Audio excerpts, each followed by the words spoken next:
दोस्तों, आपको याद है रामायण की वो पात्र शूर्पणखा जिन्हें श्री लक्ष्मण जी ने उनका नाक काट दिया था।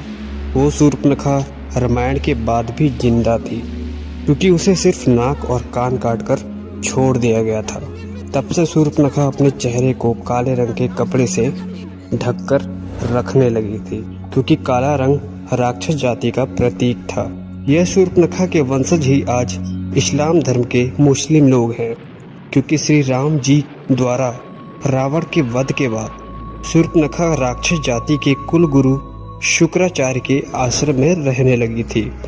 शूर्पणखा ने ही रावण के वध के बाद शुक्राचार्य जी से राक्षस जाति की सुरक्षा करने के लिए शुक्राचार्य जी से सहायता मांगी। राक्षसों का वंश खत्म ना हो इसलिए शुक्राचार्य ने शिव जी की आराधना की।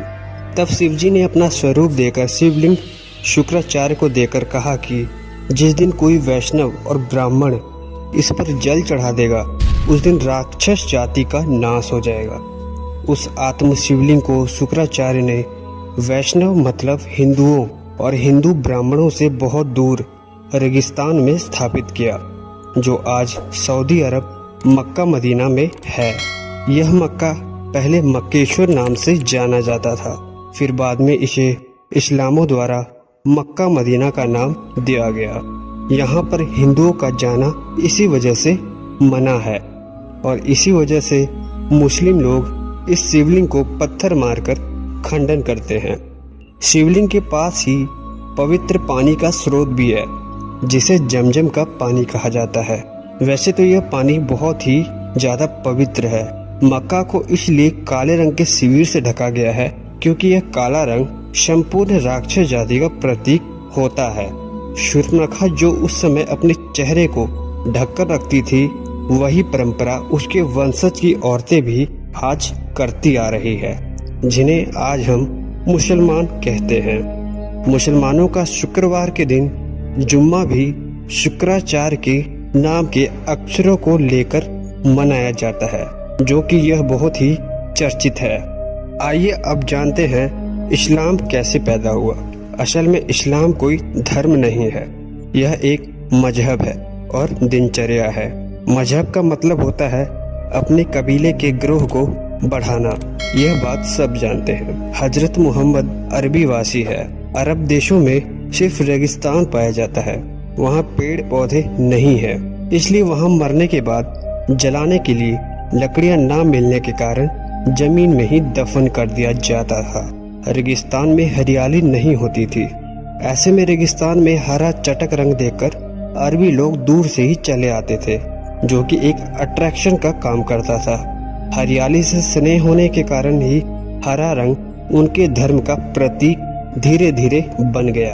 अरब देशों में काफी गर्मी और तेज धूप में सफर करते थे, जिससे उन्होंने धूप से बचने के लिए अपने सिर को ढकना शुरू कर दिया। इसलिए वे अपने सिर को एक सफेद टोपी या कपड़े से ढकने लगे, जो परंपरा आज भी मुस्लिम लोगों के ट्रेंड में है। सफेद रंग सूरज की किरणों को अवशोषित नहीं कर पाती थी, अतः उन्होंने सफेद रंग की सलवार कमीज और एक लंबे गाउन टाइप का पहनना शुरू कर दिया ताकि ज्यादा गर्मी न लगे।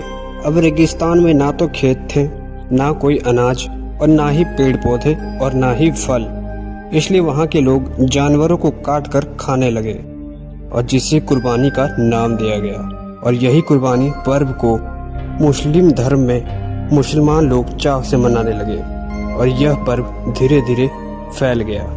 सब लोग एक ही जगह के खानाबदोश हुआ करते थे, जिससे उनके कबीले की जनसंख्या बहुत ही कम थी, इसलिए वो आपस में ही अपने भाई बहन से शादी कर लेते थे। जनसंख्या की कमी को दूर करने के लिए वे 4-4 पत्नियां रखते थे और ज्यादा से ज्यादा सभी पत्नियों से बच्चे पैदा करते थे, जो रिवाज आज भी इन मुसलमानों में कहीं कहीं चल रहा है।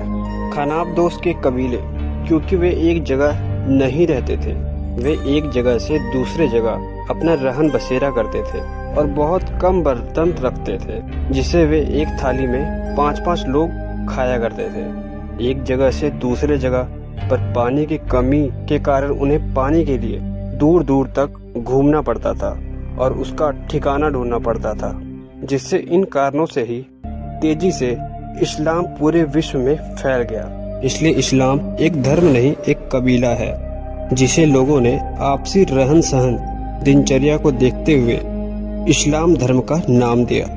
कोई मुस्लिम इस बात को माने या ना माने, पर यह बात बिल्कुल सच है कि इस्लाम धर्म के मुस्लिम लोग ही आज शूर्पनखा और शुक्राचार्य के वंश हैं।